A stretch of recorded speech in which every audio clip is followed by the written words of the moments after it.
Pending బిల్లులను వెంటనే release చేయాలంటూ హైదరాబాద్లో సర్పంచ్లు చేపట్టిన ఆందోళన ఉద్రిక్తతకు దారితీసింది. కాంగ్రెస్ ప్రభుత్వం పెండింగ్ బిల్లులను వెంటనే రిలీజ్ చేయాలంటూ అసెంబ్లీ ముందు నిరసనకు దిగారు. గ్రామాల అభివృద్ధి కోసం అప్పులు చేసి పనులు చేస్తే ఇప్పటికీ బిల్లులు రాలేదంటూ సర్పంచ్లు వాపోయారు. గత బీఆర్ఎస్ ప్రభుత్వ హయాంలో తమ మెడ మీద కత్తిపెట్టి పనులు చేయించారు కానీ వాటి బిల్లులు చెల్లించలేదని ఆవేదన వ్యక్తం చేశారు. గత ప్రభుత్వం తమని పట్టించుకోకపోవడంతోనే అసెంబ్లీ ఎన్నికల్లో ఘోరంగా ఓడిపోయిందన్నారు.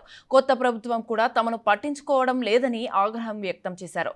అటు అసెంబ్లీ ముందు ఆందోళనకు దిగిన సర్పంచులను పోలీసులు అడ్డుకున్నారు. ఈ క్రమంలో ఇరువురి మధ్య తోపులాటకు దారితీసింది. సర్పంచులను అరెస్ట్ చేసి సైఫాబాద్ పోలీస్ స్టేషన్కు తరలించారు.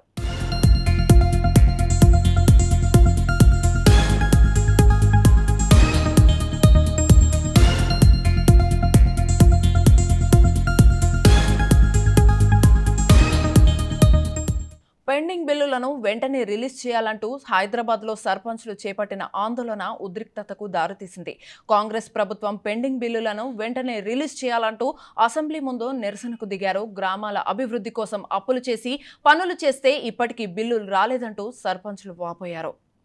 గత బీఆర్ఎస్ ప్రభుత్వ హయాంలో తమ మెడ మీద కత్తిపెట్టి పనులు చేయించారు కానీ వాటి బిల్లులు చెల్లించలేదని ఆవేదన వ్యక్తం చేశారు.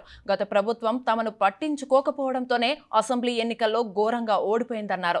కొత్త ప్రభుత్వం కూడా తమను పట్టించుకోవడం లేదని ఆగ్రహం వ్యక్తం చేశారు. అటు అసెంబ్లీ ముందు ఆందోళనకు దిగిన సర్పంచులను పోలీసులు అడ్డుకున్నారు. ఈ క్రమంలో ఇరువురి మధ్య తోపులాటకు దారితీసింది.